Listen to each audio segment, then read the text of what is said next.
Hey out there, this is Friday, October 3rd, 2017, and it's about 11:33 in the morning here in Northern California. Getting started late today. That's a nice thing about not working for money, you know. You're not worried about punching clocks, so I empathize with all those people that need to punch a clock.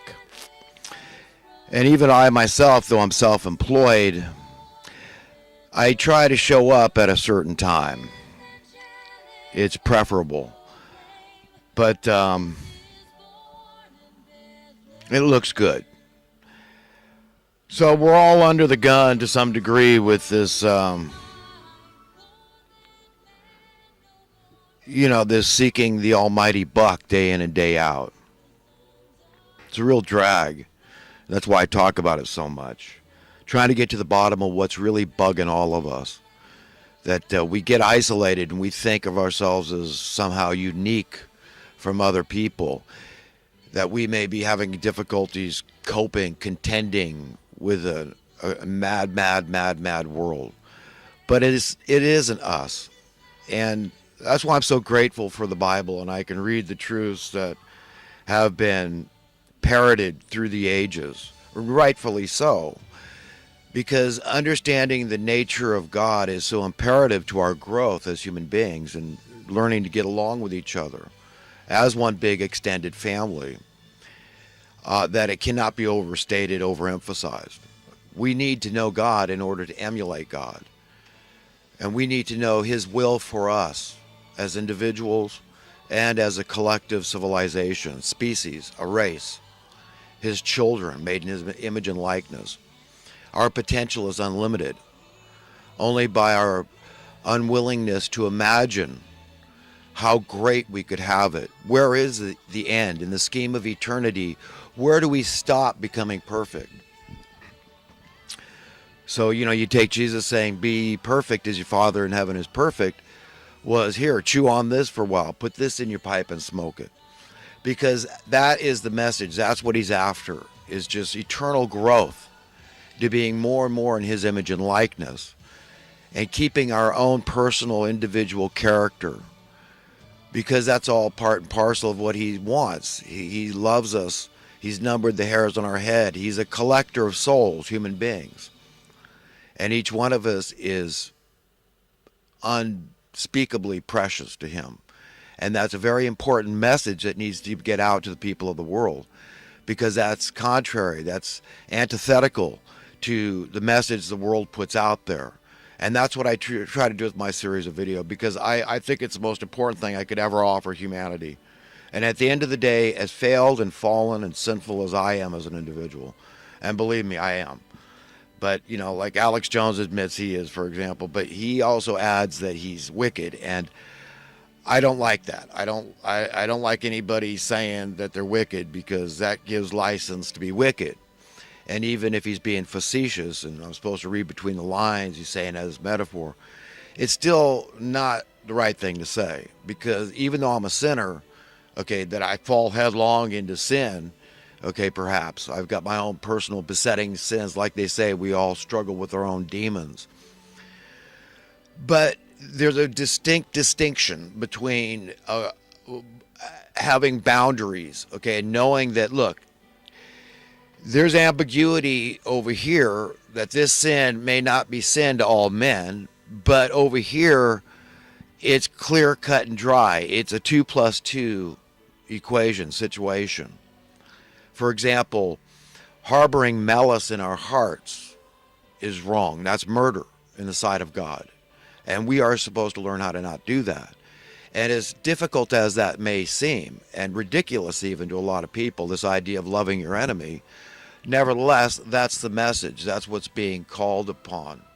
If we claim to be children of God, that we believe in God and we trust in God, we have faith in God, then we have to do our honest best. That's what it comes down to. Honest best to be like God in every way. And if the message is to love your enemy, and we take God at face value and we say, wow, that is a hard nut to crack. Okay, but we are nevertheless determined to do it, and determined not to compromise our soul, our conscience, our integrity, our honor, all those invisible qualities that we wouldn't sell for anything. I mean, that is a remarkable thing. That's a phenomenon that I think is so important for us to contemplate. That is within each one of us. That beautiful quality, that godlike quality. And it's a lot of people. So don't get me wrong, when I get mad and I excoriate the masses for wrong thinking, yes, and sometimes I do feel like an alien and it doesn't feel good. And I'm not trying to say I'm any better than anybody else. I don't want to think I'm any smarter or any of that stuff. But it's just, I feel like I don't hear people talking the way I do and pointing out the stuff I do the way I do and try to inspire and provoke thought in people, because we really need to come together and think things through about what our belief system should be. Let's take Donald Trump. Just recently, we had this car attack in Manhattan, the rental truck from the Home Depot. I know the whole story. Guy ran up on the bike path, killed 8 people, injured, horribly injured, untold others. You know, thousands of people are affected and extended families and everything. Donald Trump thinks that, he apparently claims to believe in capital punishment. I personally think he's too smart to believe in capital punishment, that this was only a political statement that he, would like this guy dead. Of course, he's not going to do it. And as Adam Smith talks about a little bit briefly in his book, The Wealth of Nations, talks about, these people that are for a capital punishment, first degree, it's first degree murder. It's premeditated murder, right? Malice aforethought, all that kind of thing. When society decides as a mob to murder somebody, I mean, it's clear cut and dry. It's first degree. So Donald Trump's too smart, because I know if I sat down with him, had to come to Jesus, I think he would agree. Having said that, I talk a lot about being a pacifist, using the P word that everybody's afraid to use. But, sometimes I really don't believe it wholly myself, that I'm more of a wannabe pacifist. But I understand the hunger for vengeance, okay, and meting out justice, okay, at our own hands, violence. But we got to remember also what's written in Scripture. To let vengeance be mine, said the Lord. I will repay. The only time I see it justified is if somebody's caught red-handed. I mean, because let's look at Lee Harvey Oswald. What happened there? And now it's come out. Yeah, he was shot from the front too, but everybody already knew it just because. I mean, these things have a way of leaking out. That's the whole thing about 9/11. And us just letting these things go, oh, well, let it go, move on. History is proceeding. So just, this is what we call progress. And then we accept the 2008 bailout, not knowing most people. But then again, most people were against it, just intuitively, instinctively. They were against the bailout of '08. That's beautiful. That's why I would trust well over 90% of American people to run the Federal Reserve. So even while I feel like I'm thinking more outside the box than other people. Take Alex Jones, brilliant man. He's got to have twice the IQ that I do. Okay, he knows infinitely more about history than I do. Smarter in many ways than I am. His memory is fantastic. But when I hear him make a statement, he picks and chooses from these mainstream media articles in these newspapers and. Rags, toilet papers of record, as Gerald Celente calls them. But, my attitude is it's a lot of propaganda, okay? And what they teach about economics is a lot of propaganda. And if you go in, if you're a student that already knows something, when you go in to take a course, you're already, you're not ignorant. You can put 2 and 2 together. So, like me, I go take an economics course and I'm very outspoken, and I end up teaching the students in that class more than the teacher does just by asking the teacher the right questions, by calling her out on the carpet. Because I had a professor, a very high professor in the real estate economics. She Very well-informed woman. She was actually the one that it was kind of a mandatory thing to read this Adam Smith, The Wealth of Nations. So I thank I thank my teacher very much, even though at the moment I can't remember her name. Little unusual name.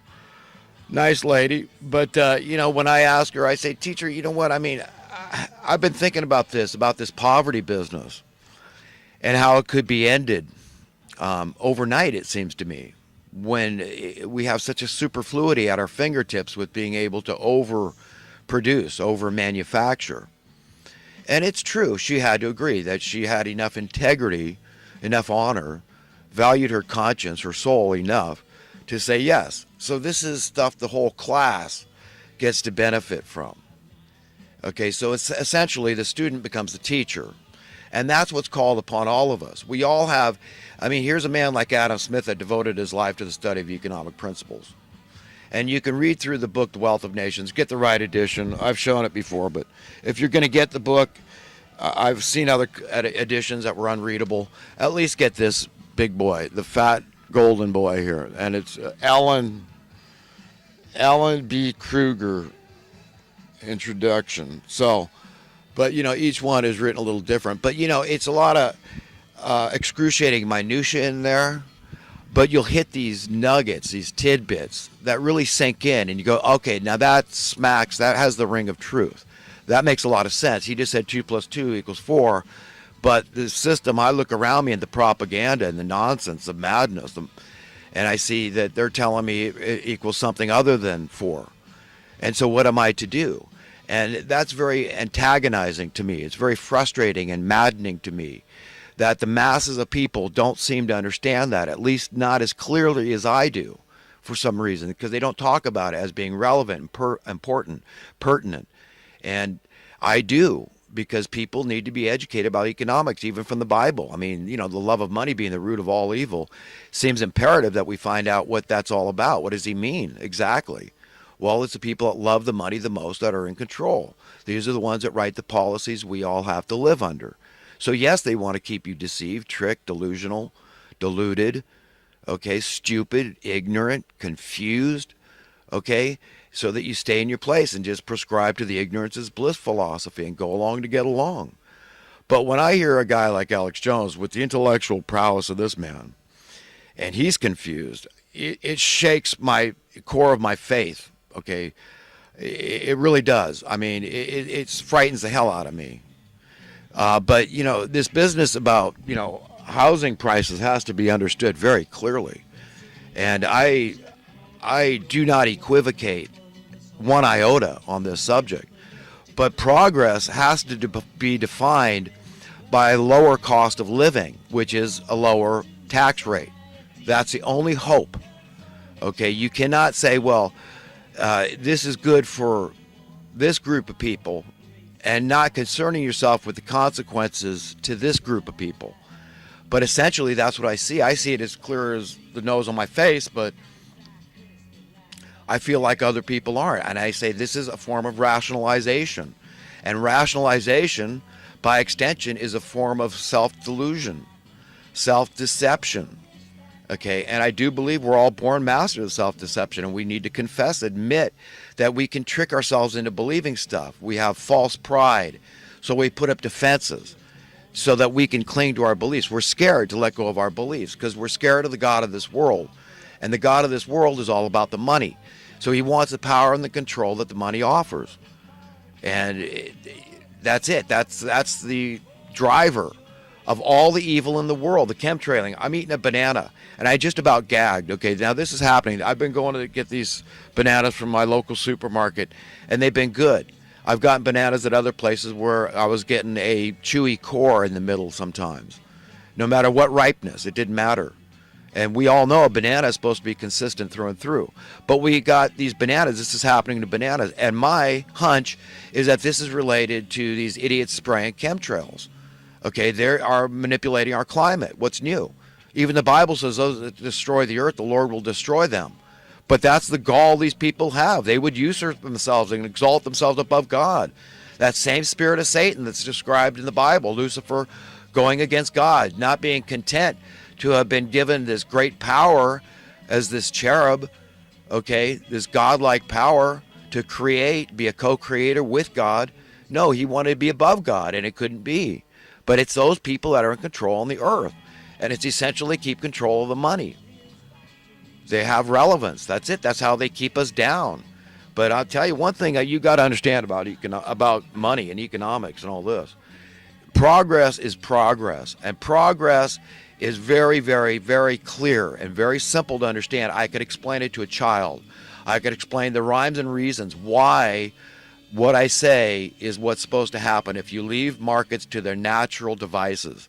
That's called a free market. It's called supply and demand. It's called a civilization. It's called a civilized society, okay? And what it produces is ever-growing freedom, and it's not selective growing, okay, wealth, okay? It's across the board. It's prosperity across the board.